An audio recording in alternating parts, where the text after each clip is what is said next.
Middlekauff! Hey!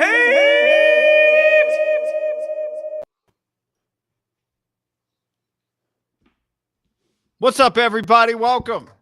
March Madness. It's St. Patty's Day. No holiday aligns with a sporting event quite like day drinking first day. I mean, I would say the only thing that would be better was St. Patrick's Day on the Friday of the first round as opposed to the Thursday. But other than that, I'd say it's about perfect, John. I would agree. When I hear St. Patty's Day, it gets my juices flowing for a good Irish car bomb. They just flow. You know, the Irish whiskey, the Guinness. Wait, it's called an Irish car bomb? Isn't that what? Is that what the drink's called? Yeah, I thought so. Oh, okay. Is that not what it's called? No, it might be. I think, yeah, you're right. It is called an Irish car bomb. But for some reason in my head, it sounded wrong for a second. But is that Irish car bomb? Is that what we're going to be drinking on Friday at an undisclosed location? Yeah, I mean, let's just disclose it. If you guys are in town, You want to disclose the location, or do you want until Friday to disclose the location? oh, we can let people know we're going to be there. Okay, You think? Or is that, sure. scared of the people? Not at all. I mean, a lot of I people just got to like work. Okay, let's tell people that this is an unofficial thing. We were just planning to hang out, but if you want to swing by, Yeah, if you want to swing by, Stadium Pub tomorrow, Walnut Creek. Friday. Friday, March 18th. Be there, hanging out, eating some food, having some beers. If you show me a receipt of just show any us of on your our phone. any of our promo codes, fucking buy beers for you and your guys. Well, I mean, your guys got to do it too, but Yeah. we'll see. We'll get a couple car bombs in me, maybe get a little liberal. One with beer my- promised per one beer promised per receipt. Now, if you show up with a Buck Mason and a Manscaped, is that 2 beers? That's the question, Yeah, or is it maybe one a tequila coupon shot, per too. person? Yeah, we'll see. We'll just we'll take care of you. Yeah, I like that. All right, so we're talking like 1:15 at 1:30 ish. Yeah. time wise. No, I mean, shit. I guess UCLA plays today, right? UCLA plays Thursday night. They have I've been there during college football. Basically takes half the room. A group of people come to watch UCLA football games there. So I would imagine that place is going to be packed today. And for St. Mary's too. So that's probably good. We actually picked I wonder. the right day. Well, USC plays around noon on Friday. I wonder if there's like a Trojan USC contingent. Feels a little more in the city. Well, I just remember picking up food one time in Berkeley, and it was before USC Cal football game at Cal, and the bartender was fired up because like, oh, we get a lot of SC fans in here. Yeah. So I don't know. They probably go out there. Maybe they're in Alamo, Danville, more their style. Silicon Valley. Silicon Valley, yeah. Palo Alto. So we'll be hanging. Just if you have any, whatever, if you like, are you guys really going, or just send one of us a DM, tweet at us. It just IG, whatever. You know what I mean? Like, hey, are you guys still there? If you want to do that, but we'll be there. If you're not sure if it's later in the day, right? If it's like 5, you're like, are you guys still there? Check in, or just show up. Whatever. It's casual. Yeah. Casual Friday. Casual Friday. But if you show up wearing Buck Mason, that might be worth a hamburger. Chicken tenders. Chicken tenders. Yeah, you can have some of John's fries. I'll be having a salad, but you can have some of John's fries. We are brought to you in part by our friends at MyBookie.ag, promo code Hammond, the number 1. MyBookie.ag, promo code Hammond, the number 1, where the bracket challenge, my bracket challenge, is already underway. Hopefully you got in by this morning because one promo code got you a free entry into the contest. If you're not in, that's all right. You can still jump in and have a good time at MyBookie.ag, promo code Hammond, the number 1. Obviously, there are games going all weekend long. MyBookie.ag, promo code HAM1, lines on every single college basketball game. If you're watching this right now, obviously there's games less of the day. If you're listening to this Friday, Thursday night, Friday morning, games all day. Obviously Saturday, Sunday, NBA games. I mean, you want some baseball futures, live golf odds. One thing I've been doing, I'm probably going to quit, is putting like $100 and sprinkling like 20 on like 5 different guys for first round leaders because the payouts are incredible. I mean, it's like 70-1 on a guy that's like near a favorite, but it's really hard. I might have to stop that. I'm just giving away $100 every week, but the odds are just, they draw you. But it's tough. So, yeah, mybookie.ag, promo code ham1, get your gamble on. A lot going on. I mean, the tournament, John. The tournament. The tourney. You Friday, show up with some, like you want to have some fun Friday. Just root for St. Mary's Thursday. If you're listening to this before that game or watching this live on YouTube, root for University of San Francisco. We're looking out for them. Let's just say. Didn't they get their coach from Washington State? They steal. Where'd they get where's San Francisco's coach come from? Do you know? He was an assistant coach at Washington State, hired USF's coach, and then USF promoted Todd Golden. Kyle Smith went. Todd Golden played at St. Mary's for Randy Bennett. He was an assistant for Kyle Smith at USF. They promoted him. Hot young coach, good dude. I know him, and really sharp guy, analytic guy. I mean, he's in line for a big job. I got a text probably within the last month. Like, Cal didn't fire their coach, did they yet? No, Mark Fox. No, I think they might have extended him. I'm not positive about that. Someone just said, "Why isn't Cal all over this guy?" Yeah, I mean, he's going to get a big job. Pac-12 job feels destined. Well, I mean, depends when he's going to get his job. I mean, he went to St. Mary. I'm not exactly sure where he might be from around. But he's done his coaching on this, St. Mary's, USF. Yeah, he's a West Coast guy. So our age? Yeah. I used to go to their games, got to know him a little bit when Alyssa was working at USF. And just good dude, man. Now he's in really the sharp tournament. Yeah, really sharp. MyBookie.ag played professionally in Israel briefly. So for LeBron's coach. No, Maccabi Haifa. I don't think that was LeBron's coach was Maccabi Tel Aviv. Yeah, was his team. What was that? David Blatt. Yeah. David Blatt. Remember David Blatt called him in for a meeting in a towel, and LeBron was like really freaked out. I remember reading that story once. I remember when David Blatt called a timeout he didn't have, and Ty Lue stopped him. Yeah, and then there was another that he called a inbounds play to win the game, but LeBron was doing the opposite of what he thought he should do, so he just ended up switching the play once they all got out there and hit the game-winning shot. I really thought that David better. Blatt, I think we knew the guy that represented him and thought he was a shooting star, and it turns out he was a shooting star. Right. Right back to Israel. I remember, I'd forgotten about this part. I remember my dad's cousin was visiting from Israel right after the Cavs hired David Blatt. I'll remember where we were. We were sitting in North Beach in San Francisco having lunch at Mario's Bohemian Cigar Shop, and I was like, "Tell me about David Blatt," and he was like, "I can't believe they hired David Blatt. They were about to fire him in Israel." I was like, "Oh my God, this is crazy." It wasn't like they just hired Popovich or something. They were about to fire his Israeli team was about to fire him. He did go right back. He did go right back though. Yeah, I think he was good. I think maybe he was like his team saved his job with like a late postseason run or something like that. Gotcha. But yeah. Anyway, a podcast brought to you in part by Manscaped.com, promo code HAM, John. Manscaped.com. Promo code is HAM. Buzz, buzz, buzz, buzz, buzz. Where right now you can get in on the act, just like over 2 million men worldwide. Probably a handful of them in Israel, where the nose hair grows freely. I can say that. 20% off and free shipping with code HAM. And the ear hair. Manscaped.com. And the chest promo hair. Code HAM. Definitely. Here's what will not get you a free beer tomorrow. I don't want to see anything that you've trimmed. So that's right. Manscaped.com, promo code HAM, best ball trimmer in America, Lawnmower 4.0. The Weed Eater, great nose hair trimmer.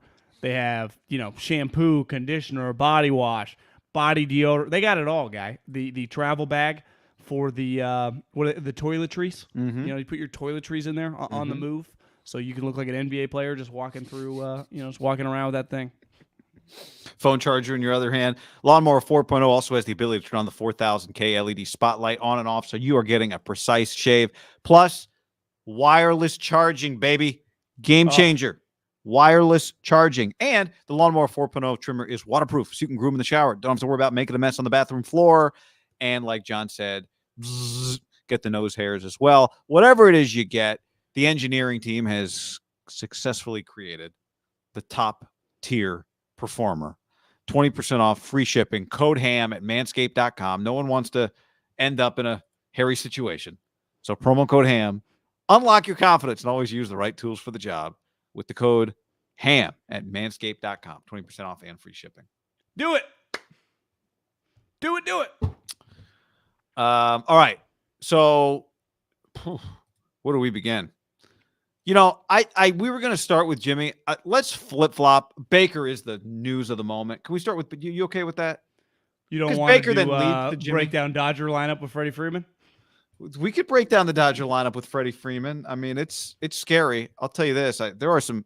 I'd forgotten how insane baseball contracts are. Like 10-year contracts for Corey Seager, $170 million and 7 years for Chris Bryant to go play in Colorado. Oh, ugh.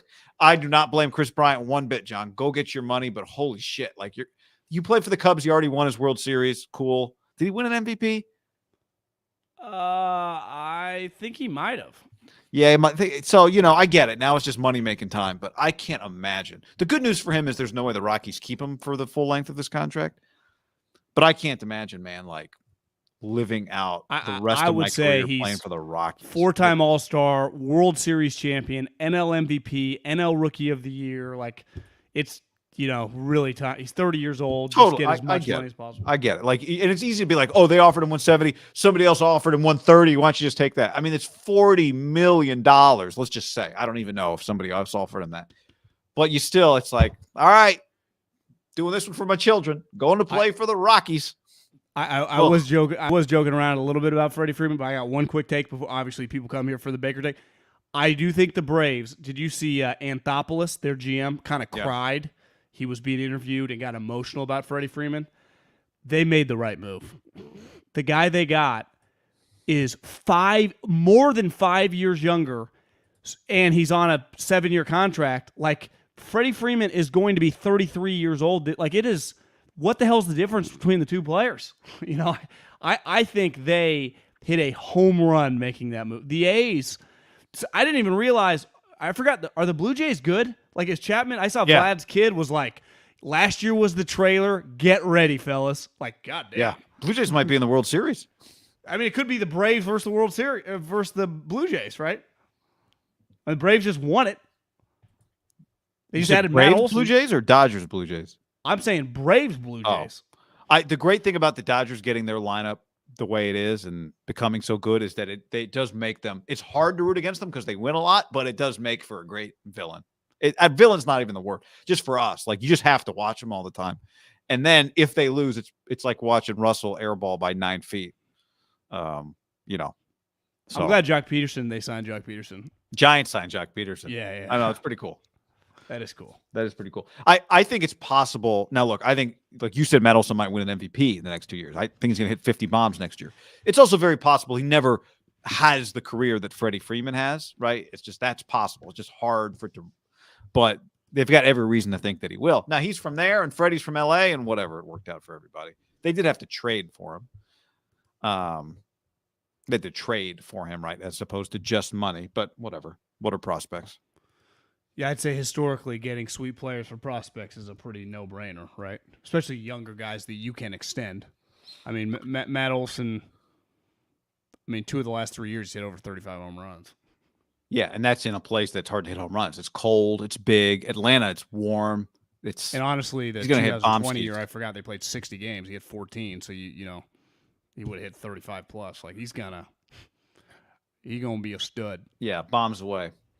Bombs away. All right, John. Great NFL drama on Thursday. Baker Mayfield told ESPN, says Schefter, it's in the mutual interest of both sides for us to move on. The relationship is too far gone to mend. It's in the best interest of both sides to move on. Well, he wasn't speaking for both sides. He was speaking for himself. Mike Garoppolo wrote, the Browns, I'm told, said no to Baker Mayfield's trade request, period. They do not plan to honor it. I love a good, it's in the best interest of both sides when one side's like, no, I'm good. No.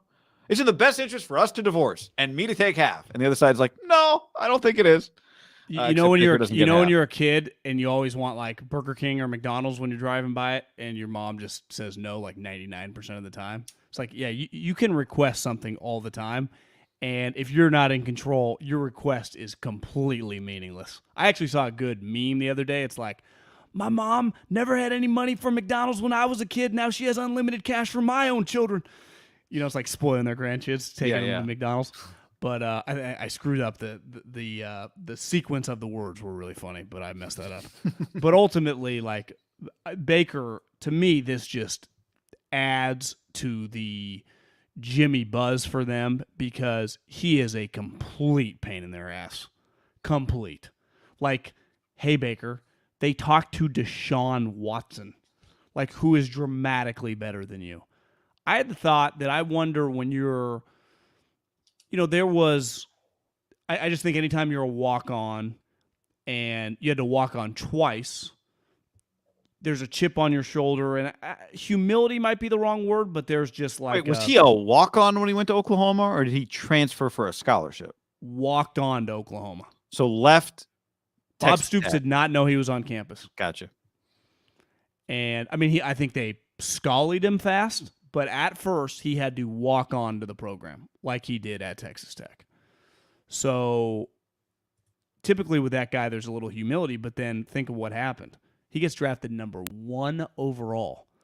So the moment you get drafted number 1 overall, how do you... Well, the humility was gone before the draft, though. But I just mean there's like a work ethic, a chip on your shoulder of just like, I got to keep... Once you get drafted number 1 overall, you just assume you're sweet, and then you immediately start, and a couple years in, you take the franchise, you know, to win a playoff game. Now, remember, the place was empty, and they sneaky almost came back, but they beat the shit out of the Steelers in that playoff game.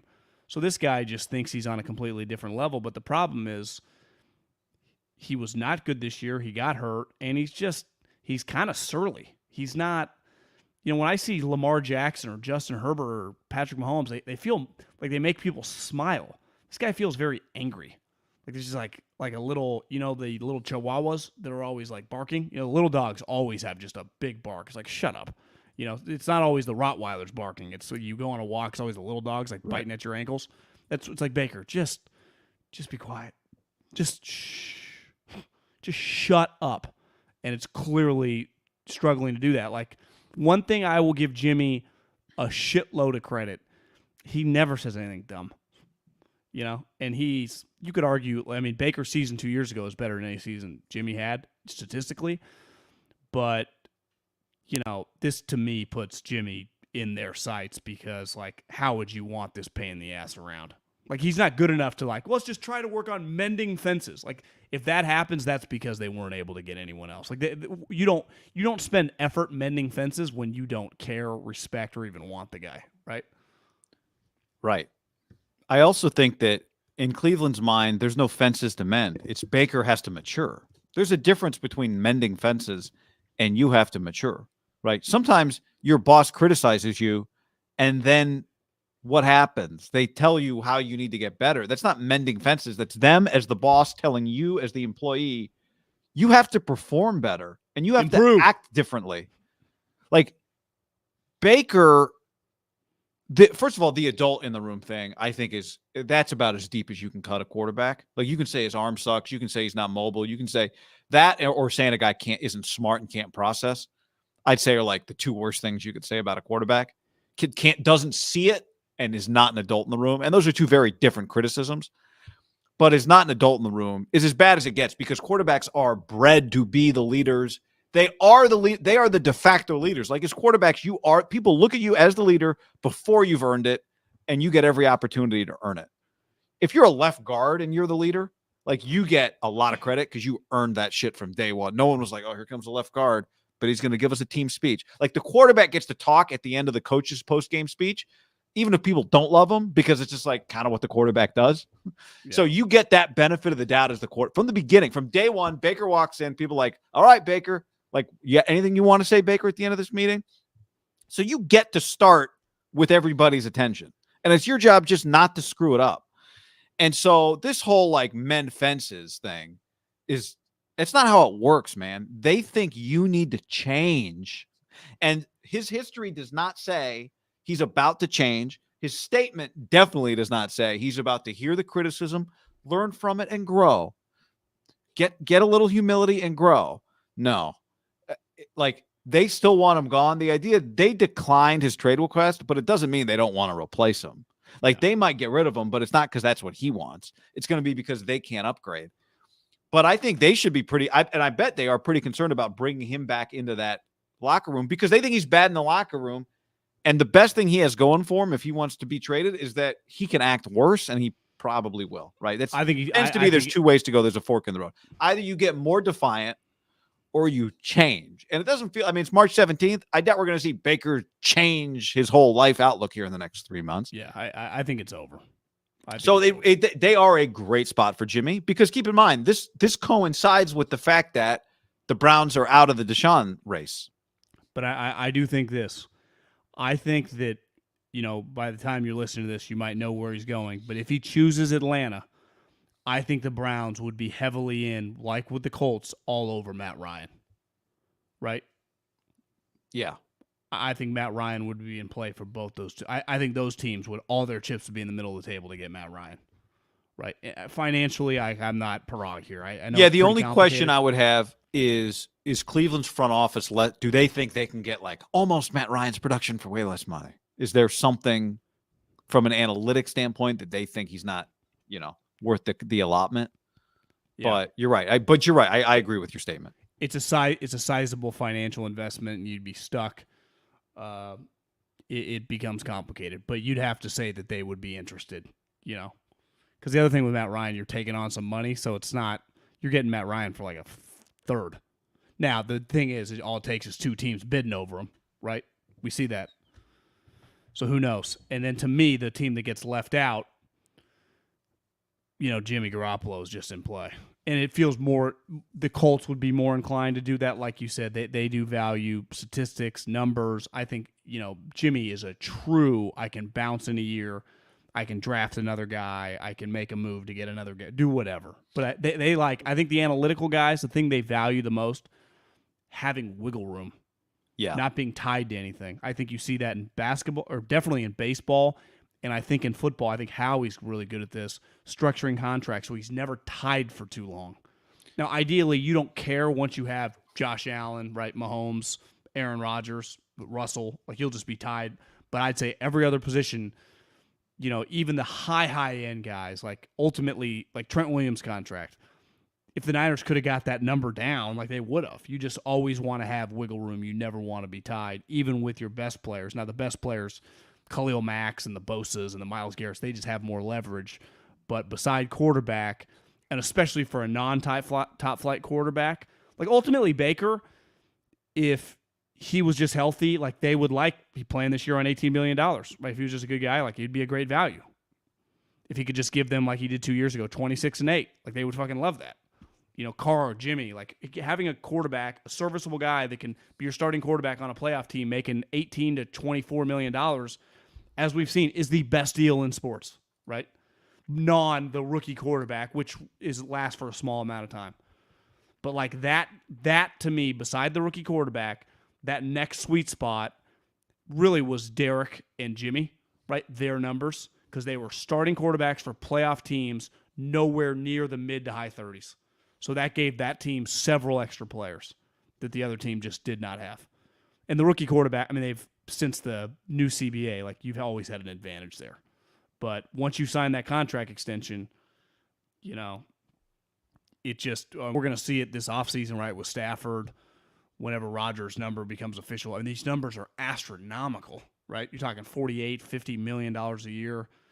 Can you imagine if, let's say Russell just plays it on his normal year, this season at 34 or whatever, and has a good year and they win a playoff game? Imagine, I mean, what will he get next year? The same thing as Rodgers, the $150 million, $50 a year type. I mean, that's just a large number, to carry. Yeah. Because it's not like the salary cap's $500 million. It's still $210 million. Like, it's just do the math. I mean, I have heard people say, like, I know it doesn't exactly hit at the same time, but if you give Devontae $27 million and you're giving Aaron $50 million, like ultimately you are pretty heavily invested in two guys in a salary cap that is $220 million, even in a year, right? Right. There's a reason the Cowboys, like one thing you're seeing with the Cowboys is like they're paying some people and they've had to get rid of some people. It doesn't happen at first, but like in a year, all of a sudden, what have they done? They've traded a dude. They've cut another dude. They lost another dude in free agency. I mean, they've just lost 3-4 starters in the blink of an eye. And it's not because I bet if you ask Jerry, not even all because of new contracts either.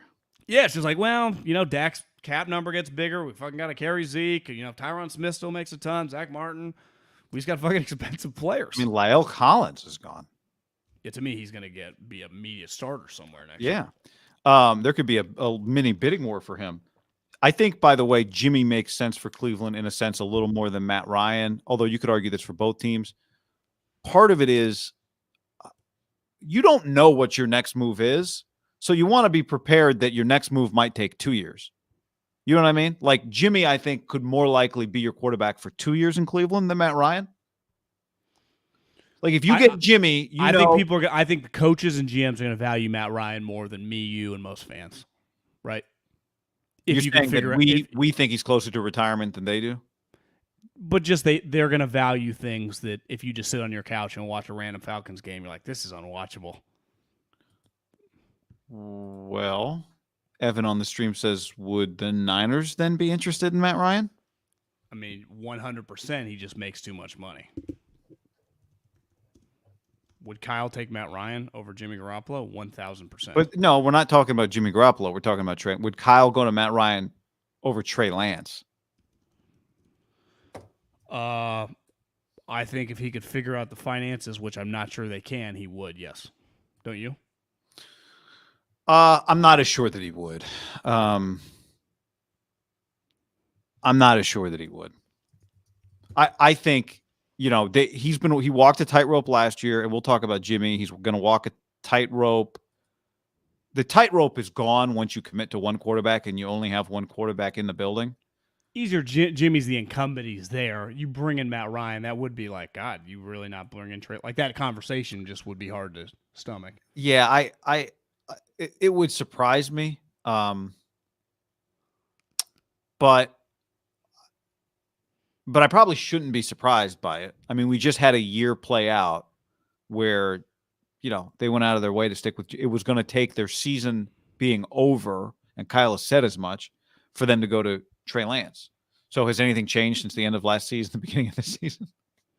I don't know exactly. I'd have to text some people his dead cap, once you trade for it and his cap hit, sometimes it cuts in half. His cap hit this year's $48 million. But the actual cash you'd have to pay Matt Ryan is 23. Obviously, the 49ers don't have 40. Even if it gets cut in half, 24. That's an enormous cap hit. But they only have to pay him $23 million. So you do $23 million Matt Ryan, $2 million Sudfeld. You're at 4. You're at 25, and then Trey makes 6.5, 7. Your at quarterback room still is low 30s. Yeah, I mean, you could save cash, I guess, in theory, a few $1 million in cash, but you're not planning on paying Jimmy Garoppolo $27 million, so it's not really a savings. Well, you wouldn't think. I don't think. But, I mean, look, if it came to Deshaun goes to Atlanta and Matt Ryan's available, it's like that story is, put it this way. If Matt Ryan becomes available, do Kyle Shanahan and John Lynch have a conversation? Or is it just like, oh, I figured you'd call me if you're interested. You didn't call, so I didn't call you, and we're moving on? Like, has there been a conversation? Yes. What if Matt Ryan becomes available? 1,000,000% yes. And it's more that, part of your job as a head coach and a GM, unless you have, Patrick Mahomes or Josh Allen, right? If you don't have one of the top 7, 8 guys, you have this conversation. But I think their conversation is a little different. I mean, this motherfucker won the MVP and went to a Super Bowl and really put Kyle Shanahan on the map fivefold what he was already, right? It took Kyle, the interesting young guy, to, superstardom. I mean, got him a head coaching job. No, right. I mean, Kyle got the job, too. Kyle got him an mutual. MVP. Yeah. I mean, I think Matt Ryan and him are probably pretty buddy. I mean, I remember I don't think it started. I remember watching a pre-Super Bowl interview with the two of them. I think it took a little time for them to get on the same page. Part of it was just Kyle's, playbook. And I think here's Matt Ryan, pretty well established. Kyle has some ideas about how we're going to do things. Well, I bet he changed Matt's life. I mean, for better, and I think he made it more difficult too. Well, if me and you were buddies with Trey Lance, from grade school, and we could have normal conversations, not the cliche bullshit he's going to give to Mayoko and Barrows, right? And to all the purport, he's a bad right now. He's just very, he's Russell Wilson-ish, which I don't young guys, tough spot. Oh, hold on. I'll do my aside after. Finish that point, then I'll make a point. I wonder if he'd tell you, like, holy shit, that first year, Kyle's kind of a madman. Like, would he say that? Like, this shit was intense. Yeah. Which is, I mean, a lot of rookies would say that all over the place, right? I mean, you could find a dude with the Cowboys and be like, God, that was a lot. But I could imagine him be like, Jesus. It's like, I fucking know football, but this guy is just no stopping him. He's always, luckily Jimmy was there. He's always getting yelled at. I was always kind of head on a swivel in there. I think young guys, quick aside, young guys really hard because they're just naturally bad interviews because they partly just you don't quite know yourself. Maybe you haven't figured out exactly what you want to say to begin with, and you're afraid to say the wrong thing. If a young guy's too good of an interview, that's also a red flag, I think. So it's just, I'd rather a young guy. And he's in a tough spot. He wasn't the starter. Yeah, everyone totally wants to talk to him. So when he did talk, very limited. You don't. And even the game he started with the Texans, he knew that, like, Jimmy was coming back. So listen, I'm not holding it against him. I just don't expect if, Jimmy does finally disappear and Matt Ryan doesn't come, I do think he's going to be a little bit more boring of an interview, at least year one, than I do think people are hoping. Like, Jimmy's comfortable, right? Jimmy just talks. Jimmy does some funny shit, swears everyone. Trey is not going to be like that year one at all. Which is fine. I think a guy who's in that position actually can be a little out of place at that age. I'd rather my quarterback says nothing as a rookie than says too much, or is too comfortable. Yeah. So, on the stream, why don't you guys, where'd it go? Why don't you guys look up the numbers before you start talking out of your ass? I can't find the comment, but that's what it was. Because somebody just asked, so we're looking up the numbers. About what? Why don't you guys look up the numbers before you start talking out of your ass or something like that? About who? About Matt Ryan. Well, we looked at the numbers. We're $23 million, $40 million. Yeah, $48 million. Somebody asked. This is an evolving situation. Yeah, I mean, let's face it. Beside like 32 people that work in the NFL, and there's like 10 media members who claim to know and they don't actually know, no one has any clue about the NFL salary cap. But I think it's fair to say that it would be very, very difficult for the 49ers to pull this off. Yeah. Yeah. His cap hit. Oh, well, whatever. Okay. The other thing is it's not like you would just get him for like a sixth, right? You'd have to there'd be other teams interested, so you end up giving like your third. It'd be a little weird. Yeah, I think he just gave $2 million to the backup quarterback. Look, there's a conversation about what they would do. I'll tell you this one: they should not do that. Let me put it that way. I agree. No, I know. I realize our opinions are. There's one guy that matters. One human, and he's not as big of a Trey fan in terms of like knowing that he can win with him right now than every single person watching and listening to this. I'll promise you that. That's a fact. Yeah. Yes. That's on the list of who loves him the most, everybody talking about it, and Kyle would be number one. Well, if you had to list 4 quarterbacks, who would Kyle start week one if he could? One's already on the team. Jimmy, Trey, Matt Ryan, Tom Brady. I'll tell you this. Trey Lance, if you asked him right now, 100% is fourth and probably a distant fourth. And Jimmy's third. See, I think he would want Trey Lance to be ready to start more than he would want Jimmy to start. My point is, he wants Trey Lance to be good. I'm saying if you just need to play with a guy week one, he knows those guys are good. Just everybody makes $1. There's just a lot of unknown. There's no external pressure. No one from marketing's asking you who we should put on the big video, on the big advertisement, right? There's just a lot of unknown when it comes to Trey Lance that he won't know until OTAs and training camp. So I think that is one of the questions is like, how far is he willing to go with Jimmy Garoppolo? And I've said for the last 2 days, I don't think we're getting to camp and Jimmy's still standing around in the Niners uniform. But I mean, because he's not healthy, it's definitely possible. I think there are teams that will value him more than Deshaun Baker. And I think part of what Cleveland might be doing is waiting for Deshaun to settle itself. So then the Jimmy market clarifies itself a little bit. I think he makes sense for Indianapolis. I think he makes sense for Cleveland. I don't think there's a chance. Well, I should say, I don't think there's a chance. Jimmy Garoppolo is not playing on this team, and I don't think he's going to be around too much longer. And I think one of the reasons I think that is because I don't think Kyle really loves him that much. And I think we get away from the football season and we build up how much Kyle loves Jimmy. During the football season, it's pretty easy to tell he doesn't trust him a lot. And even though they were good kind of late half situations at times, I think there are things that Trey does that Kyle has to be excited about trying. Even though I don't think we know this, Kyle's first choice was not Trey Lance. If he could have had his first choice last year, it would have been Matthew Stafford or Deshaun Watson.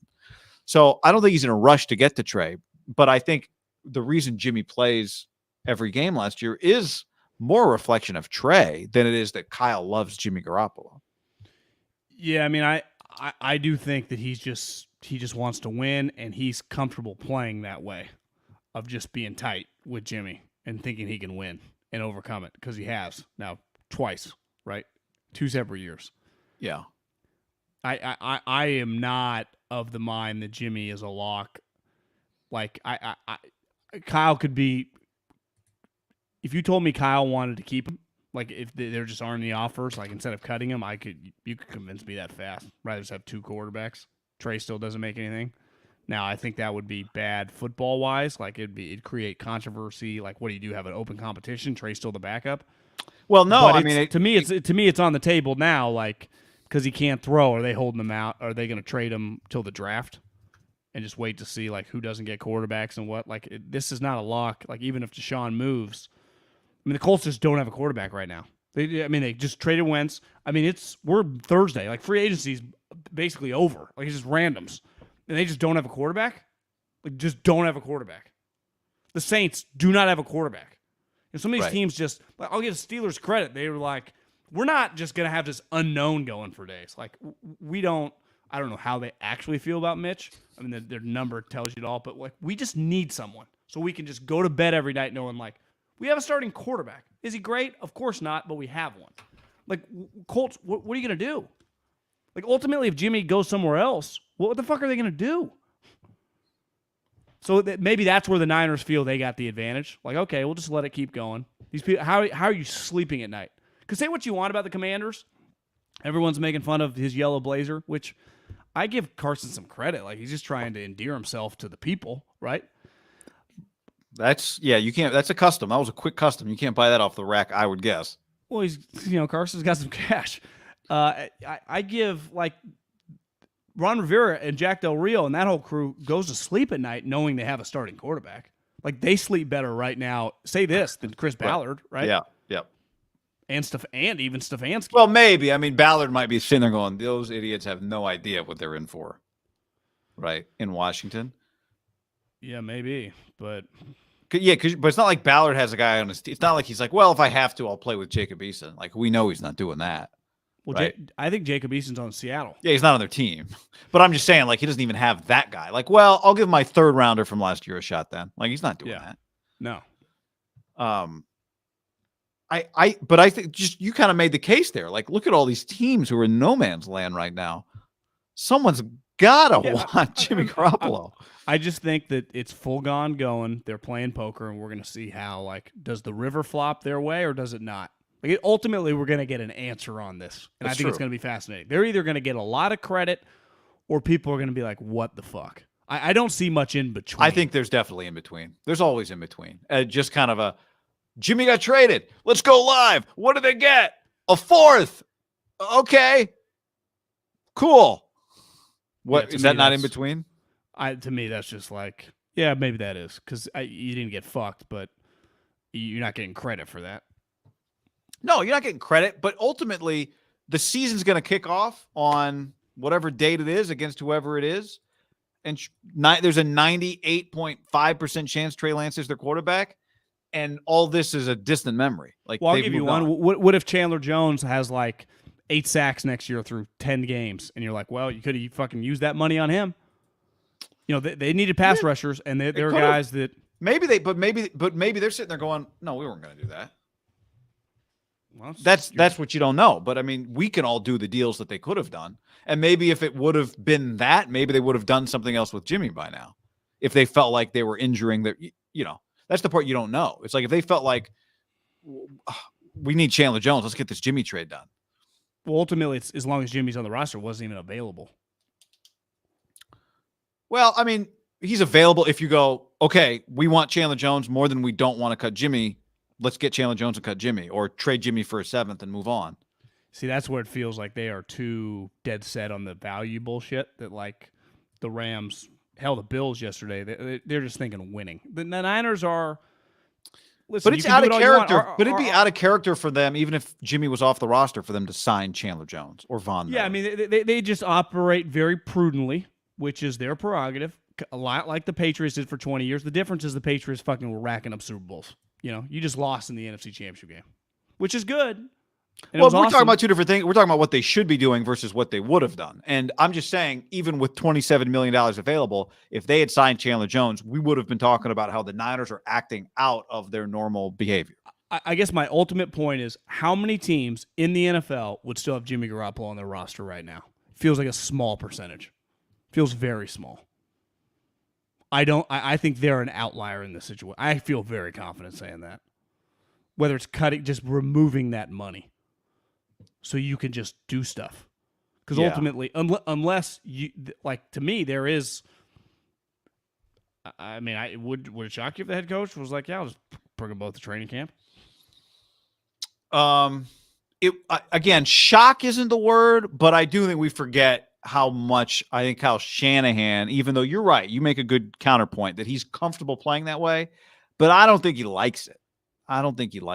And I think it would be a reflection of what to me, it'd be more a reflection of what he thinks of Trey Lance not being ready if we ended up in that position.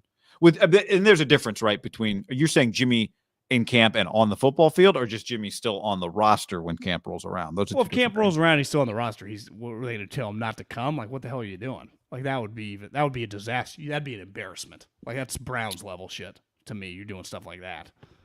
Yeah, again, I think at the end of the day, that might not matter ultimately. What matters more is money you didn't spend. You'd have to admit that'd be pretty weird. When does that happen? Oh, I do admit that'd be weird. But again, at the end of the season would kick off and he'd be gone and Trey Lance is your starter and all that stuff would not matter. Like, when would he be gone? You just randomly trading him to some team? Like, wouldn't you have traded him by then? Yeah, I mean, someone shatters an ankle.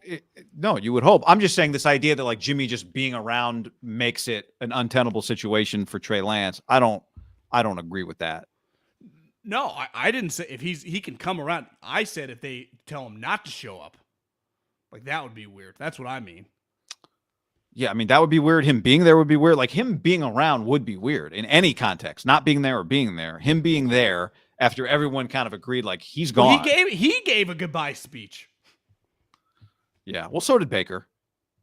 No, but Jimmy legitimately did, and everyone's like, yeah, he's gone. Everyone's like, he's gone, and the Niners were like, not so fucking fast. Then he got surgery. That's why he's still here. That's part of the reason why he's still here. You'd think, but I mean, who knows? We'll just see what they fucking get. My ultimate overarching feeling with this is like these things tend to not be as dramatic as they could possibly get. That's my point.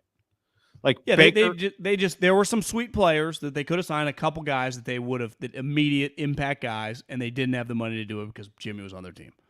I'm not saying I would have spent $50 million on Von Miller or however much Chandler Jones actually got, but they should have been very interested in those two guys, and they couldn't. They had no chance to get either one as long as Jimmy's still on the roster. And ultimately, you're going to be judged on like you get a 4th round pick, like.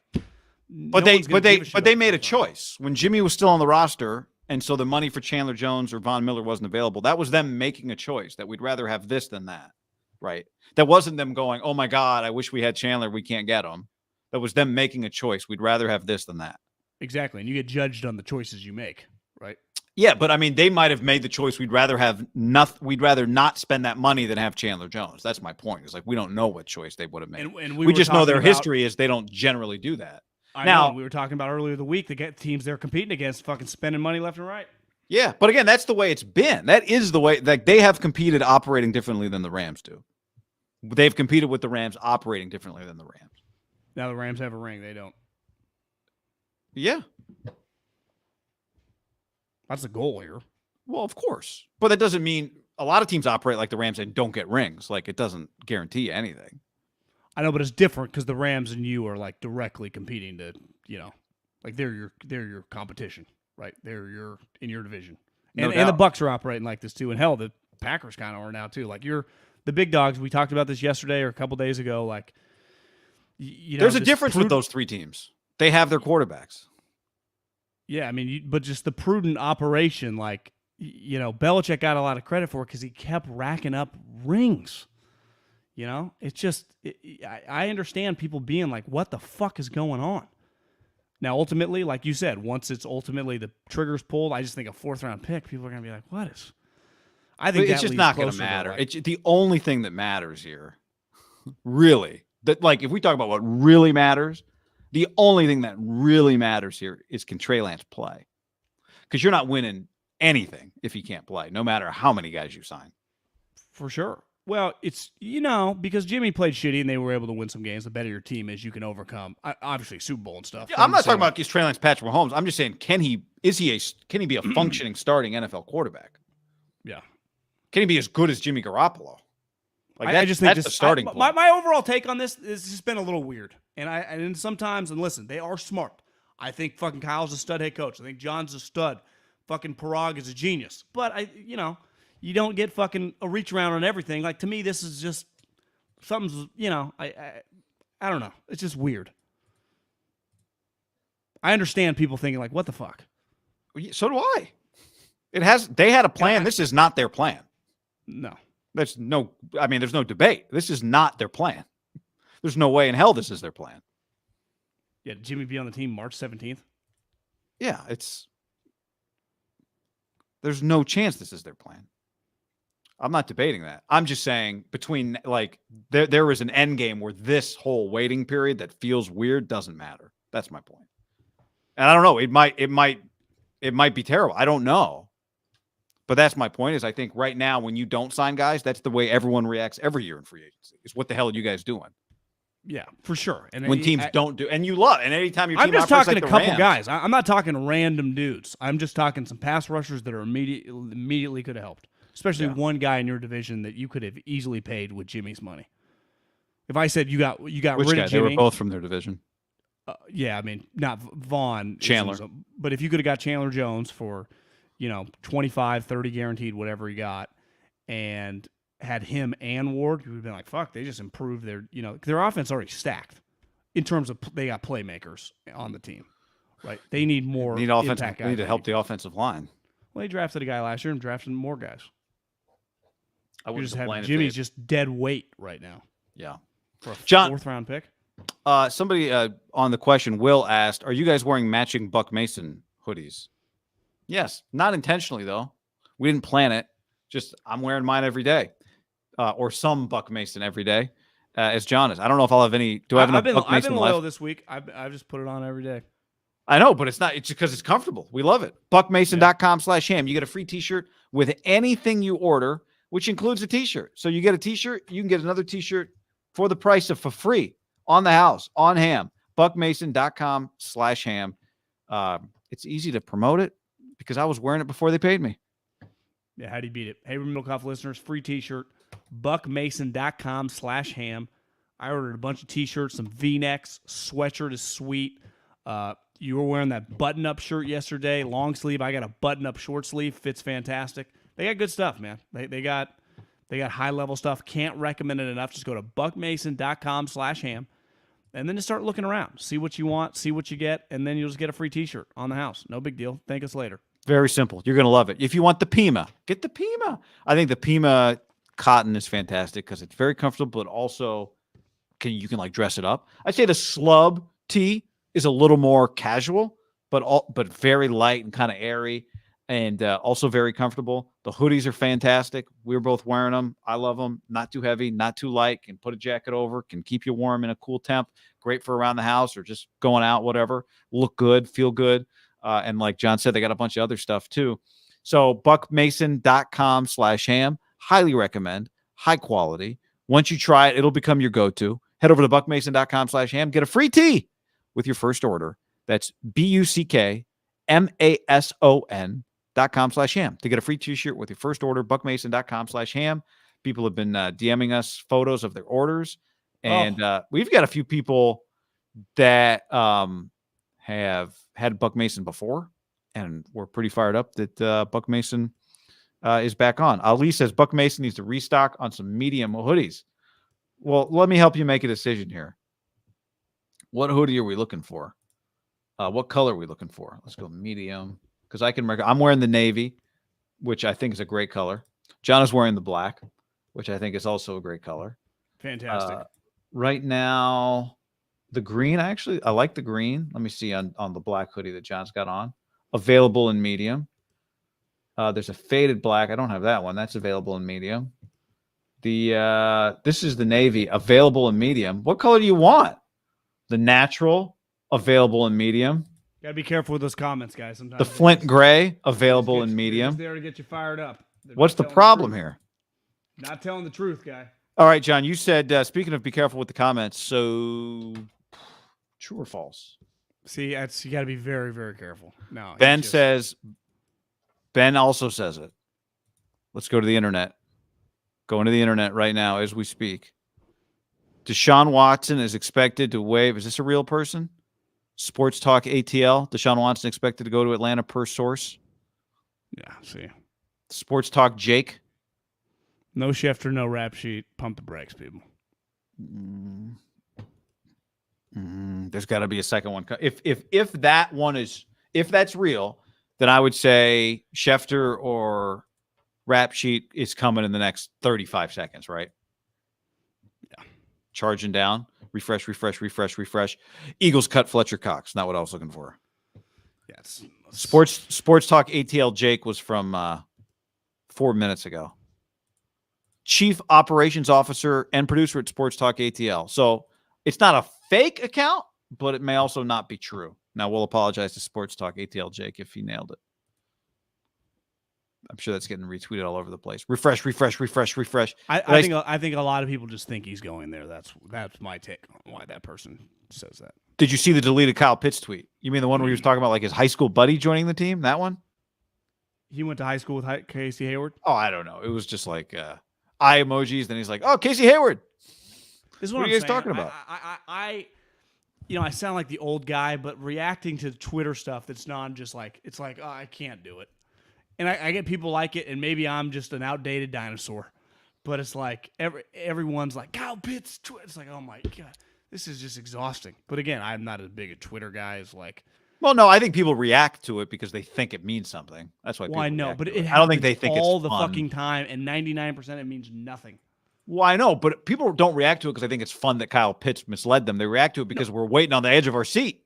I agree, but it just happens. But I'd even say non-Kyle Pitts, like, it happens just with so many players over so much stuff, and it's never about like 99% of the stuff that we ever think. Stephen DiMartini on the stream. If Albright retweets it, it must be true. Albright did retweet Sports Talk ATL Jake. Well, there could be like people think he's going to go to Atlanta. Like, I would agree with that. I think he's going to go to Atlanta. That's probably where he ends up. All right. It's been 5 minutes since Sports Talk ATL Jake, and we don't have a Schefter tweet. So I'm going to go ahead and think that that's not happening at this point in time. Schefter's not waiting 5 minutes to get a text back from Arthur Blank. Yeah. He is from Georgia. Putting the pieces of the puzzle together. See, this is the one thing with comments. It's like if the callers just had nonstop access to your show. You know, sometimes it's just like I'm pro the comments, but you know, a lot of stuff just gets thrown out there. It distracts me sometimes. But the tweet that they said they saw about, if I had seen that same tweet myself, I would have done what I exactly just did, was start searching to see if anybody else is reporting it. Yeah.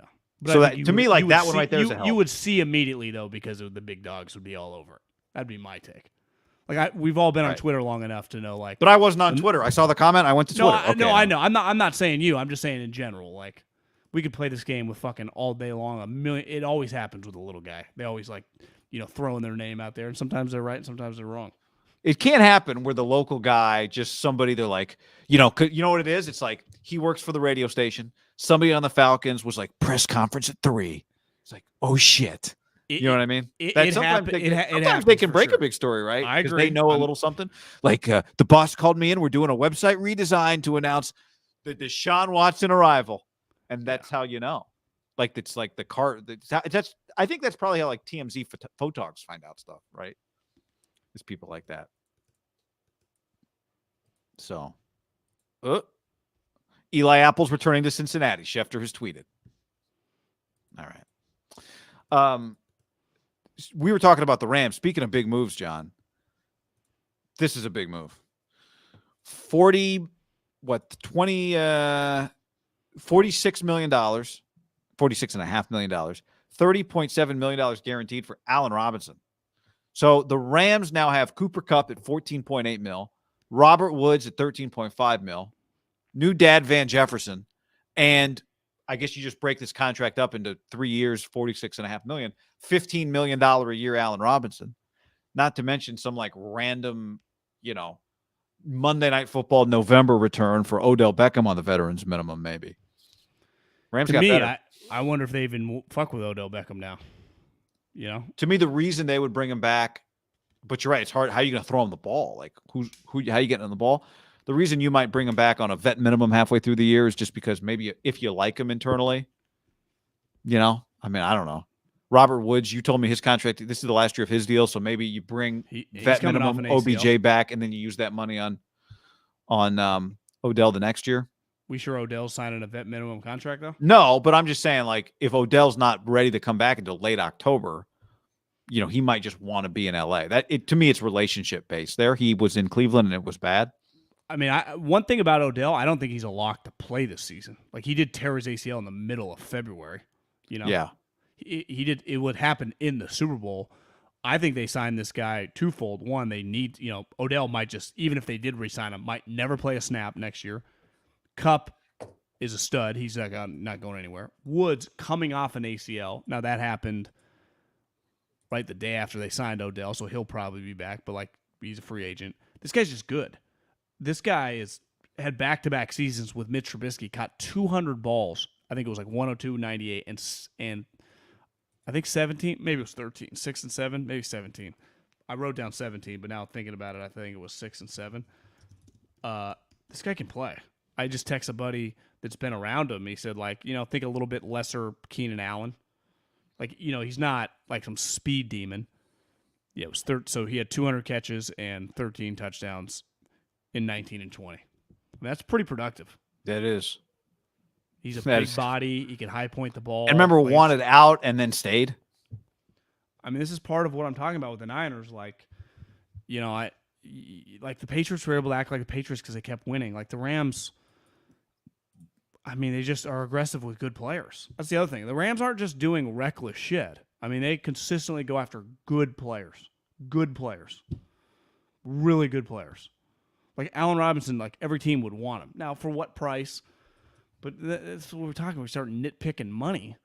I mean, most of these guys are not, besides Von Miller, who was clearly to me the outlier signing of this whole crop, most of these guys are signing for like $20 to $30 million guaranteed. Like these are pretty cheap contracts, relatively, when you just talk guaranteed money. Just higher end players, right? And I think he's a good example. I'm not saying the Niners needed this guy. I'm just I mean, if I had said $31 million, what do you want to spend it on? Would you have said Allen Robinson for the 49ers? I'd say get a DB. They got one. I mean, fucking get something else. But they don't have the money with Jimmy. So if you would have told me they landed Ward and Allen Robinson, I'd be like, fuck, that's a pretty good get. You don't need Allen Robinson. I'm not saying Allen Robinson. I'm just saying, like, you just never go wrong getting really good players. Right. That's what the Rams consistently do, and that's why they've consistently won and not ever fallen off like the Niners have a couple times. Yeah, I mean, the Niners fell off their quarterback situation a year, in between NFC Championship runs is why they fell off that year. Yeah, I mean, the Rams kept going with shitty Jared Goff, who was pretty terrible, and they were winning. Yeah, but he was their quarterback that they went to the Super Bowl with. I mean, let's not act like the Niners fell off for some other reason other than, first and foremost, Jimmy, who's their average quarterback, got hurt. I mean, that's the primary reason. Yeah, I mean, you're talking. I'm not saying they've won as much as the Rams. I'm just saying they haven't. I just to me, it's just like they're just very, very prudent when the other team is just fucking really aggressive, and I don't know. I just think you got to be very careful with just slow and steady always wins the race. And this football's not the same anymore. I would say it's also dramatically changed the last couple of years because the amount of money. I mean, ultimately, it just goes back to like that $27 million is a lot of money under salary cap. They don't even have the capability to sign anybody. Like to me, the bottom line is just what we said to start it. Like the Rams are a better football team. Now, are they better? Are they the same team? Is what they were with, would they be the same if Odell was coming back as they are with Allen Robinson? I don't know. It felt like Odell was getting pretty damn good at the end. But Odell Beckham got hurt, and it doesn't seem like their passing game is going to take a step back because they're replacing him with Allen Robinson. So are they better? Maybe they're just as good. I don't know, however you want to put it. But I mean, they've lost players. The Niners have lost players, right? The Niners lost a stud D tackle who had to let go, but that guy's good. And they lost their starting guard who's a Pro Bowler. And they lost Whitworth and they lost a D tackle. Like, both teams lost players. I would say the Niners lost two guys. I mean, one guy's a Pro Bowler and the other guy's but everyone's losing some players. That's part of doing business. I support that. Like, you got to let guys go. I'm not saying you should overpay to keep, even DJ Jones, but definitely Tomlinson. I just think you got to be – I just think the game's changed a little bit of being aggressive on, some players on the outside. I think Tampa's really operated. And you're right, the quarterback matters. But ultimately, I think you need to think like that at nonstop. The quarterback now, whether it's Jimmy or Trey moving forward, the quarterback's on your roster, right? So it's just fucking time to put some more chips in the middle of the table. It gives you more wiggle room, the better players you have. Ultimately, Tampa is just one reason I think, it's probably easier for, even if Tom was mad at Arians, we'll do whatever it takes, Tom. We'll fucking who you want to sign. Bring those guys back. They've had a lot of sweet players on Tampa for 2 years running. Yeah. Yeah. I mean, I think, again, it's going to be with that team specifically, and we saw it at the end of the Week 18 game. We saw it with them repeatedly in the playoffs. How do you cover these guys? I mean, the Ward signing just became official for the Niners today. He doesn't let Ambry Thomas off the hook. He doesn't get anyone off the hook. You're going to need Ambry Thomas to beat you're just going to need him, and you're going to need Ward, and you're going to need Mosley, and you're going to need a pass rush. You're going to need all of these things. Yeah, I mean, and Higbee's he's on the team. He ain't going anywhere. Was his injury? What was his injury? I thought it was a knee sprain. Don't forget, one of the reasons the Niners started winning down the stretch last year, what they were as a third down defense changed. What they were as a third down offense really changed. I think that was more so the difference. They were 21st in third down defense last year. I was rewatching Niners Bengals was on NFL Network on Wednesday night, and that game was on. And late game, Bengals get the ball at their own 5-yard line or 20-yard line, whatever. Bosa gets a sack. The next play, they pressure the pocket, but they pick up 10 yards, get a little chunk back, 3rd and long, whoosh, first down. Right? I mean, that was part of the problem with the 49ers. They drove the field and scored a touchdown on that drive, didn't they? Yeah, and then they hit – that was the incredible – Chase actually beats Ambry right in the right front corner for the touchdown. Niners come back. Robbie Gould misses a field goal. But a bad miss, a crazy bad miss. In the regulation. Then it goes to OT. That's when Brandon Ayuk walked him off. That's when Ayuk did the – But there was – I was like, how does this game end again? How do we get there? I remember the Ayuk, but I couldn't quite remember how we got there. The Robbie Gould missed field goal was a reminder of here's one overall take. Just listen to some of these names. The Niners can cultivate and scheme, and they already have a bunch of dudes on offense. I don't worry about their offense. I just don't. Defense is a little bit about, obviously, scheme matters in big games for sure, but you need the Jimmies and the Joes. And right now, the Niners on defense just don't lack some Jimmies and the Joes. Do lack. And that goes back to just, Chandler Jones is a good example. That guy fucking helps. And we'll see. Maybe he sucks. No, he won't suck, but maybe he gets hurt. That's what happens to older guys. Sometimes they get hurt. If Chandler Jones is healthy on the field, I think we all know, if you put him on a Niners uniform next to Bosa and Armstead, don't you think he'd be pretty good with this guy? Yeah, and I would say Vaughn, is he worth $50 million? I just know he's gonna if he's on the field playing like he played for the Rams, then I don't know if he's worth $50 million for the rest of his contract, but I know for 1 year he's still got a lot. Like you said, he got a lot of money based on what he did for the LA Rams. And that's my point. You just see some of the high-end teams that ultimately, like, I know they're not in the conference, but like the Niners and the Bills, both are like right there, right? And they're thinking like, how do we get over the hump? And just look at these teams that are just trying to get back over the hump, how they're thinking. And the Niners are operating like they're Belichick in 2014. And it's just preparing to pay. If I'm playing devil's advocate, preparing to pay Bosa and Debo. But it's clear how fake the cap is. You can always do that stuff. Yeah. They have the money on hand. I think it's why people get mad at the San Francisco Giants. Like, God, are they just pinching pennies? Like, why don't you just spend a stupid contract? Who even cares? Eat the money. Well, you want some good news for the Niners, John? The Seahawks ain't going to be around for next year or the year after that. Could be a while. You watched the John Schneider, Pete Carroll press conference. You were texting me about it, so I was like, I got to watch it. I watched it. It was I was texting with a buddy who works for the Seahawks. I said, what'd you think of the press conference? He said that press conference was chaos. He's like, Pete talked for 15 minutes about Drew Lock and Geno Smith. He thought it was a miscalculation. It is that Pete is miscalculating kind of just the outside opinion when he pushes specifically Drew Lock as hard as he does. My takeaway watching that thing was, Seahawks are in trouble. Seahawks are not going to be good this year or maybe next year. They're going to struggle. It was honestly kind of weird. Yeah, I don't think they've been used to the Jed, bulky Tom Sula press conferences where you're just getting stones and grenades thrown at you. I would imagine that's the first true time that's happened to those two, but specifically Pete, in 20 years. And it did not – it was bizarre. He not only didn't handle it well, he kind of went conspiracy, like, it's all the media. Like, Pete, what the fuck are you talking about? They blame not calling Bobby Wagner on the media.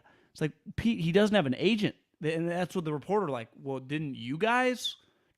Where did it come from? Right? Bobby said he found out on the internet. And then John Schneider's like, I recommend, I'm not saying I'm forcing anyone, but it's always nice to have an agent. Well, and the reporters were like, so did you guys let it be out? Like, what are you guys talking about? It felt very bulky Jed, Tom Sula. It's different. I mean, those guys are much more accomplished, but you know what I mean. It felt like they didn't quite understand the dynamics at play. I feel John understands it. I think Pete is so rich, guy. Pete has been making $15 million for 8 years. Think how much money, success, power Pete has had for a couple decades now, and it's the first time he's getting arrows just blasted at him, and this is not going well. It was like he was very aggressive, not in the way he talked, but in his plan. Right? You start a press conference by talking for 12 and a half minutes, and then it's like, not okay, time for questions. Then it's John Schneider's turn. It was the great rap battle from 8 Mile where Eminem gets up there, goes first, B-Rabbit, and he says all the stuff the other guy's going to say against him. It's an incredible thing, right? Like, yes, I'm a bum. I live at home with my mom. My friend Cheddar Bob did shoot himself in the leg, right? I'm right trash, the whole thing. Pete was up there like, I know what you guys asked, so I'm just going to answer it. Colin Kaepernick, yes, he deserves a second chance. Whether it be with us or football or something else, I don't know. I'm watching like, wait a second. You just preemptively answered the Colin Kaepernick question by saying he might deserve a second chance in football or something else? Yeah, that's not the question people are asking. People are not asking, does Colin Kaepernick deserve a second chance in something other than football, Pete? Well, but you know why? Because he's trying to deflect. People think they should sign Colin Kaepernick. Understood. And he wants no part of it, and so he tries to deflect. Get it, but you don't. If you're going to preemptively answer somebody's question, you have to give a good answer. He did the preemptive. Actually, he said, "I'm not saying it's with us or in football or something else." I get why he did it, but my point in saying it is that he was already trying to answer every single question people are going to bring up. And the crazy part is, I know most people listening or watching this did not watch the press conference like we did. He spent a lot of time talking about a lot of stuff other than Russell Wilson to open his press conference. And that to me is a little disconnected. Like, you've got to answer every question about Russ. And you can't start by talking about Drew Lock, and you can't start by talking about Geno Smith. And you can't start by talking about they were talking. I know, again, people who didn't watch it, it's hard to even paint the picture for how kind of just weird it was that he tried to get out ahead of everything by talking about like truly guys that one free agent they signed last year who was hurt all year. They started talking about him. It was weird and it was disconnected. And I think it's a good sign for I would say the Rams and the Niners, because I think Arizona is going to have a very, very interesting season. Does this guy hold out? Does he show up? That thing could get weird. Seattle's going to suck. I'm pretty confident there. Seattle's going to suck. And I think the only question mark is Pete getting fired at the end of the year? Does John get to pick the next head coach? Do they blow it up and just start over? That thing, if that was a stock, I would short the shit out of it. Like, if that was a $100 stock, would you be shocked if that thing's $15 in 9 months? No. And I get that. I think Pete's the problem. Honestly, I think Pete. There was an arrogance and arrogance, probably the wrong word. Stubbornness, and just when you have that much juice and you have that much money and you're used to fucking telling everyone what to do, I think it's very, very difficult at 70 years old. That's the other underrated part about Pete. I'm looking at him like, Pete's fucking old. Like, I hope I look that healthy when I'm 70, but he ain't 70 years old. It's going to get really, really ugly. What if they win 4 games? Yeah, they're going to be bad. They're going to be bad. I think it's age is part of it. Pete has been in a bubble that has been success for 20 years. USC went 11-2 in 2002, his second year. They went what? So 11-2, went to the Orange Bowl, finished 4th in the AP top 25 in the coaches poll in his second year. Then they won the Rose Bowl the next year. Then they were the greatest team in college football, we thought, until they got beat by Texas the next year. Now, he went 12-1 and 9-4, and they forced him out. But Pete's basically been able to run the show, control the narrative, dictate terms for about 20 years. There hasn't been a lot to say, Pete, what the hell there haven't been a lot of like the owner going or the athletics director going like, Pete, you got to go answer these tough questions. It's time to tell the fans what our plan is here. Like that's not been the world he's been in. He hasn't had to do that in forever. I mean, they traded Russell, which maybe other teams would have done it. Maybe Russ forced him to do it. They traded Russell Wilson. And cut Bobby Wagner's one of the all-time greats in the deal and didn't call him. Like, to me, those were the two things that clearly like people want to talk about. Russell for like 80% of it, and then just, wait, you guys cut Bobby, didn't call him, like what the fuck happened? And they didn't handle it. John wore it, and then Pete tried to wear it. Do you see that part? Like, I own that, but it was just weird. But Schneider says, he basically says, like, thank God I was in Green Bay to see the transition from Brett Favre. Ted Thompson, God rest his soul, he traded an icon. They had Aaron. I know. They had Aaron.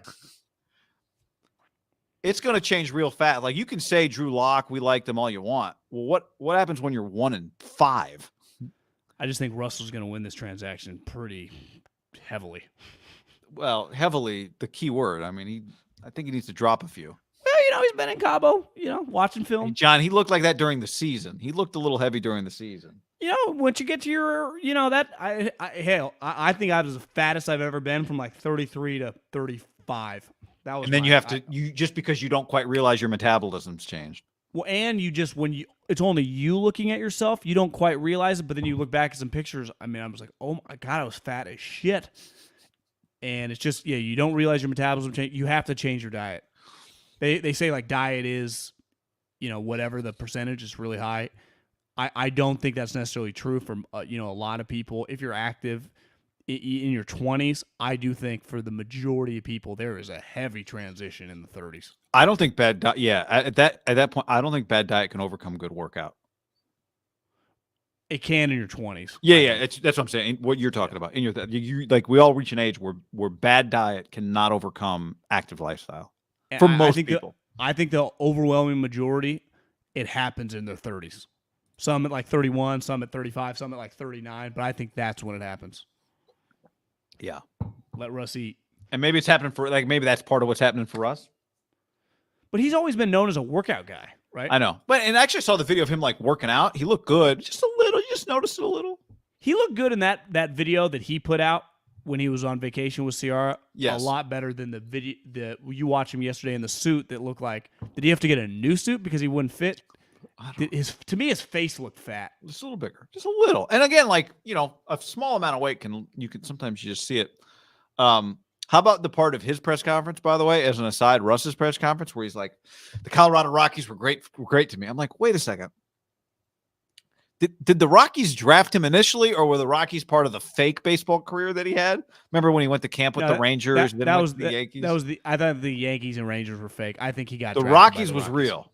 He got drafted by the Rockies. He's like, and it was pretty cool. Like it is cool, right? He's like, I go up and because at first he's like, I see Elway in the back of the room, man. My dad always showed me the Elway videos, and I'm like, yeah, everyone says that. He's like, my dad was always like, that's a two sport star, and then I could tell like Russ meant it, like Elway was something, and then he's like, they gave me my locker. Did you see that part?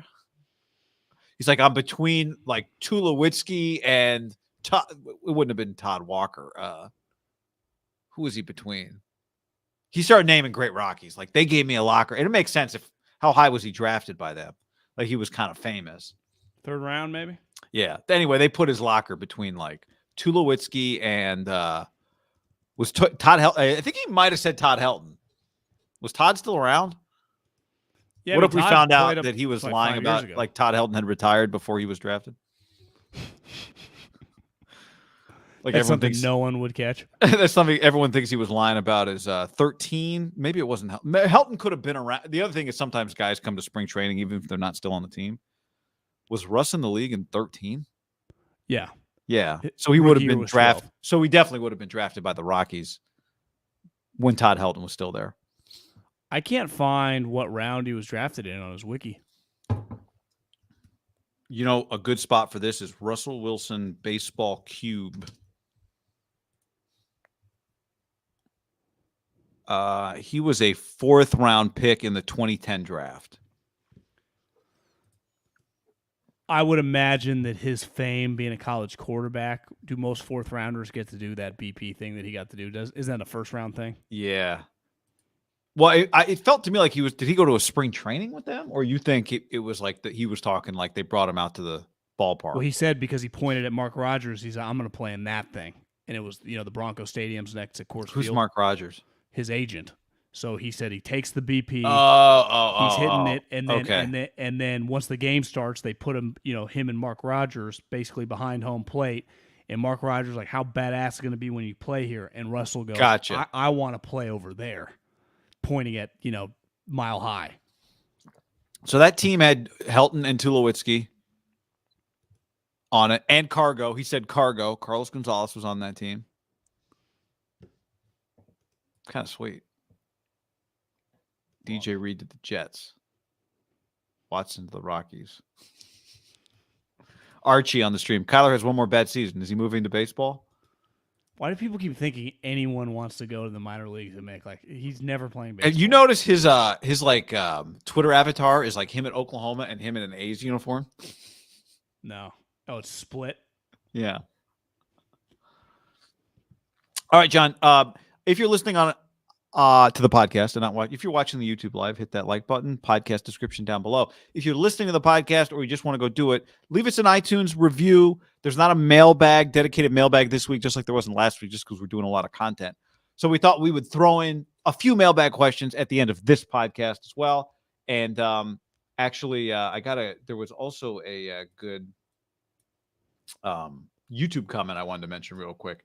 This is from YouTube. This is from Fire the Great. You can't say Josh Allen to the Browns. This is part of our conversation on our stream, YouTube only on Wednesday, where we said Josh Allen would go to the Browns instead of Baker. What a difference it would have made. Part of what made him the guy he is today is the coaching staff around him. Browns just now got some stability in the coaching department. They would have ruined Josh Allen. I mean, you could argue the next time the Browns are drafting a quarterback high that you would just tell them, I don't want to play for you. Yeah. To me, Josh Allen might have figured it out because Stefanski's been there the last 2 years. So the Browns might have been really good with Josh Allen last year. They might have been, but he might have also played for Freddie Kitchens and Hugh Jackson first. Yeah. Right. Maybe It's that's kinda an crazy. indictment on Baker that he wanted Freddie. I think it is. Yeah, I think it is. I think when a player wants a coach, especially when that coach is kind of there, is going to let them do whatever they want. Which what player campaigns for a hard ass coach? It just doesn't happen. It's why you can't always listen to players. All right, let's hit a few mailbag questions from iTunes reviews. Real people. Hey guys, a long time enjoyer of the pod. Started listening the week Chip Kelly and Bulky were canned. Is this an old? No, it's this March. This is a new one. This is a good memory. Non-drinker here, so my favorite bar is an ice cream sundae bar. Did you see Mike McDaniel on Pat McAfee show last Friday? Unlike any interview I've ever seen a coach give, nearly 60 minutes of gold. Would love to hear your thoughts. Great show, Travis. This was a couple weeks ago now. Did you ever? I did not see. I saw clips of that interview. I watched probably 30 minutes of it. I mean, he's just personable. Now I had a couple people DM me. They asked, like, what's up with the way he talks? I'm like, well, his cadence is just different than a lot of people you're going to hear talk. Yes. But I think one thing I think Pat does that these other people just don't is a lot of guys win. I actually thought I watched some of Brandon Staley. It was the most normal I'd seen Brandon Staley ever. He just was talking like a normal guy. It's like, God, if Brandon Staley just talked like this, I'd like him. To me, McDaniel was just – Pat was just asking him questions because he didn't know anything about him. So he just kind of told his story and just told different shit. And it was just, He looks different. I think part of it is the visual. But, I mean, I think it's just Mike McDaniel. It wasn't like cracking that many jokes. I mean, he was actually pretty serious about his life and coaching and Kyle and Tua. It was good. I'd recommend fucking go watch it on YouTube if you're a Miami Dolphins fan. Or not. I mean, I'm not a Dolphins fan. Yeah, if you're just interested in watching Mike McDaniel talk, it was a pretty good interview. Do love their colors, though. Right Tackle 70 says, been listening to these guys since they were on radio. I love the podcast and their insight. Generally agree with their points, but sometimes I don't. Question for the mailbag. Greatest defensive player in NFL history. Taylor, White, Sanders, Lott, etc., or more newer age names like Lewis, Rillis, Reed, not Willis Reed, but Willis, Reed, Donald, or Watt. I can't pretend like I watched Lawrence Taylor or watched Reggie White. I watched Reggie White, but not in like this conscious way that I think about sports now. I was thinking about this. First of all, do you think a cornerback can even be the greatest defender of all time? I think the reason Dion had an argument is because he's like the greatest punt returner. He was easily the greatest corner. You couldn't throw on him. He could also play offense. I mean, he's just one of the greatest football players of all time. Right. I would say that's what separated Dion more than like a Revis, right? Yeah. I mean, I part of it I think is, for me, the reason it'd be hard pressed to put Dion would be the only guy that would be. In the yeah, it's a good point. Because I think you've got to be like, you're just not involved directly in every play, and you don't part of the sport is like the physicality of tackling, and I just think what defensive linemen and linebackers go through is so different than the game that cornerbacks play that I would just have a hard time making a cornerback the number one. Now, I mean, historians say LT or Reggie White. LT. I mean, Belichick says LT.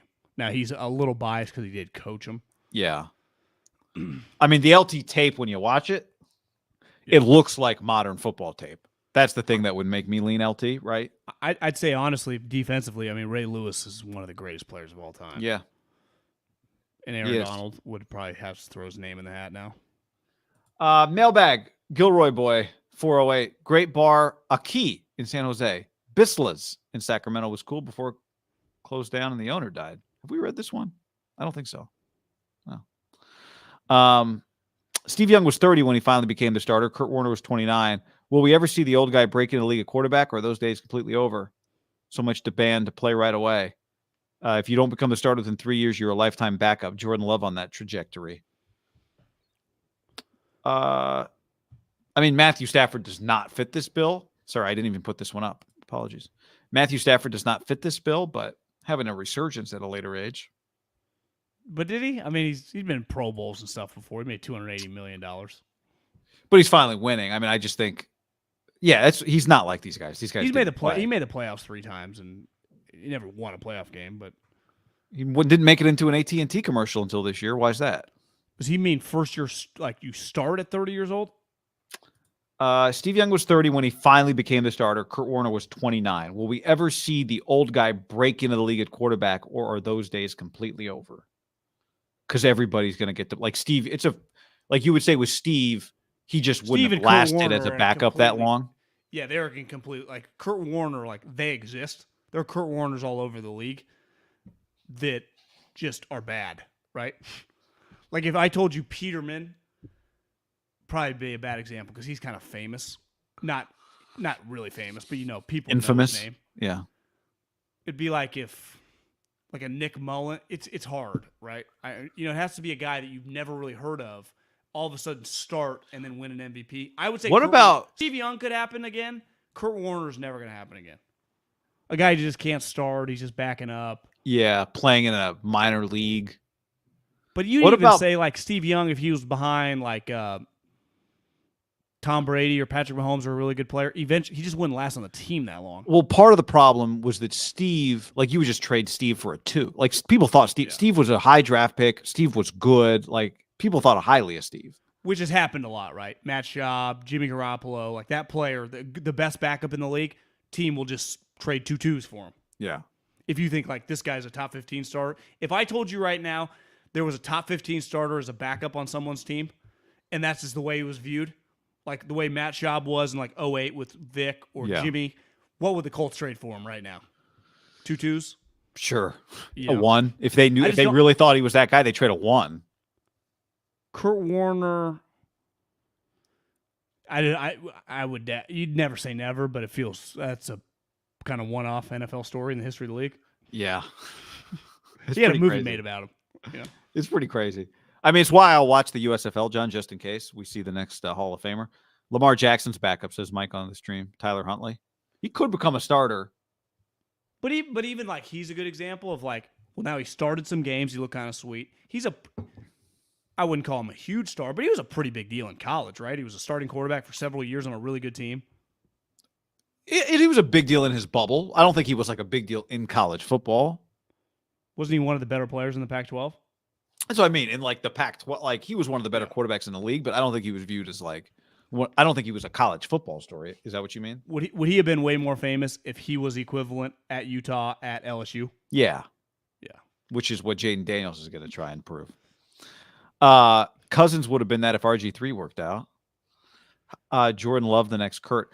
How about? I think Cousins just would have been Jimmy, right? Yeah, just been a backup someone tried to get, which they did. I'm pulling up this guy's numbers, even though we've watched him play, just because I think someone eventually would say Gardner Minshew if we were doing this long enough. I mean, Gardner Minshew, 41 touchdowns, 12 picks in his career. Kurt Warner or Steve Young, are we talking? I'm not even neither. I don't think he's either one of those guys, but just becomes a starting quarterback and finally gets his team at 29 years old. How old's Gardner? He'll be 26 in May. See, to me, like this is where he doesn't even fall in. He got to start games a bunch as a rookie. Like 12 games. Can you? But not because anyone wanted him. No, I know. But imagine if like Steve Young, Kurt Warner, are like, hey, your first ever year in the NFL. Because remember, Kurt Warner had bounced around on practice squads and was like hanging on for dear life. Remember, he was at the Packers and he got cut. Steve started 14 games his second year in the league in Tampa. That's true. Okay, I'd say Steve Young is way more likely Steve Young happening than Kurt Warner. Would you agree with that? A guy just really shitty team, gets to go to some sweet team, and then eventually starts and that team just gets sweet. Stays sweet. Yeah. Yeah. Steve was a highly thought of player coming into the draft, and that will always help you, right? Yeah, if like, let's say Trevor Lawrence's next 4 years are just shitty as you get. The Jags are just constantly winning 3-4 games, which feels a little unlikely with Doug, but let's just say that hypothetical. And it's like they have the number 1 pick in like 4 years, and like the next Trevor Lawrence is in that draft. And they're like, it's just time to move on. And then Trevor Lawrence goes to some team that's sweet, and then all of a sudden resurrects his career. Like that to me is possible, just because we've seen enough shitty teams just stay shitty for a while. I mean, can you imagine if Stafford had got out like 5 years before? The difference was Stafford, it was clear like he was their best player. Like people thought Steve, like, are we sure Steve's good? Because remember either in the documentary or the Steve Young book, when Bill Walsh asks, should we trade for Steve Young to his offensive staff, everyone said no. Because I think people thought he sucked, right? Like if you just went to he'd an been offense, I think it was 11 touchdowns. I can pull it back up, and 25 interceptions or something like that. In 2 years. if you went into example, like if every offensive head coach went into their offensive staff room today at their office and said, "Do you guys think we should? I got an option. We could trade for Trevor Lawrence today." Like, does everyone raise their hand? Yeah. Yes. The hype was probably different in the 80s too, right? Less hype, just more like maybe this guy sucks. Feels like now people just blame Tampa. Yeah.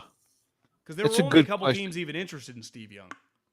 Yeah, it was the St. Louis Cardinals and the 49ers. Well, they were going to send him to the Cardinals, remember? And Steve's like, I'm not going to another shitty organization. Because the Bucs then drafted Vinny Testaverde. Number 1. The Bucs, there probably isn't a Bucs anymore, huh? They were really bad. Feels like one thing we missed in our youth is like the shittiest of the shitty. Like teams didn't have any money. They just constantly sucked. Yeah, I mean, only because the Browns feel like they've escaped that a little bit because they've been solid the last few years, right? But you're right. They were just the Cardinals, the Bucs. Raiders had like a 12-year run. They did. As you like to say, just poverty. I remember the Cardinals when I lived, just a complete and utter joke. Complete joke. Saints before Brees and Sean. That's right. Just paper bags on their heads. The Lions. Lions, you could argue, still better start winning some games. Pizza party on the stream. Sudfeld getting $2 million to watch TV. How about Nate Sudfeld? Oh, in this category, I'm gonna vote no. That's gonna be a no for me, dog. Heavy no. Brees. Second round pick, started a bunch of games with the Chargers. I mean, he was their full-time starter for like 3 years. And by the time he resurrected it, he was still young, right? Because the one thing that really separates Steve was 30. How old was Drew when he started at New Orleans? 26? So his rookie year was 04. His contract in New Orleans was 06. I'm sorry, his rookie year was 01. That can't be right. 5 years in New Orleans? I mean, 5 years with the franchise tag was $8 million, by the way, back in 05. He got tagged. Brees got to New Orleans at 27 years old. So how many years did he start for the Chargers? Flutie, I think, was the first year, so he didn't start at all as a rookie. Okay. As a second-year player in the NFL, at 23 years old, he was a full-time starter. They went 8-8. He was 17-16, so he's probably average. Following year, he must have got banged up because he only played 11 games. They were terrible. They went 2-9. He wasn't very good. In 04, they went 11-4. He got some votes for Offensive Player of the Year. He was a Pro Bowler. So that was, I would say, in 2004, Drew Brees kind of put himself on the map as a legit NFL player. So that's 3 years. He played on the tag in 05? Yeah. He got a 6-year, $60 million contract from the Saints in 06. He must have hurt his shoulder in 05 at the end of the season. Remember, that's why the Dolphins backed out. Did he fail the physical with them or something like that? Yeah, in 05. Or Saban just changed his mind?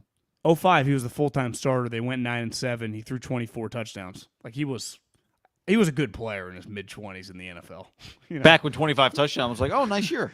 Yeah, 25. What would you say 25 touchdowns in 05 is now? 34? Yeah, it's a good year. I mean, he got $60 million from the Saints coming off a shoulder injury, right? That I would say in 06, that's a solid contract. Yeah, because Danny Cannell's dad failed him. Danny Cannell's dad was the team doctor of the Dolphins? Yeah. And they got Culpepper. Yeah. And then Nick got Alabama in about a year and a half. That's right. The best thing that ever happened to him, right? Is that Danny Cannell's and all Nick's quarterbacks are like Brees all of a sudden at Alabama. You notice that? I know. Until now. All right. If Deshaun Watson gets traded, then we'll be back with content. I look forward to next Friday's show, wondering when Jimmy will go. So that'll be fun. I don't mean the March 18th. I mean, will Jimmy get traded by the national championship game on April 4th? Ah, fuck. Jimmy Doubt. Who's wearing a new uniform first, Jimmy Garoppolo or Matt Corral? I mean, if we're even having this conversation, this is scary. Just boiling Middlekauff's blood. All right, thanks for hanging with us, everybody. We'll see. Maybe we'll see if you want to come hang, say what's up, do that. We'll just be chilling on Friday, and when there's content to be made, we'll be making it. Adios.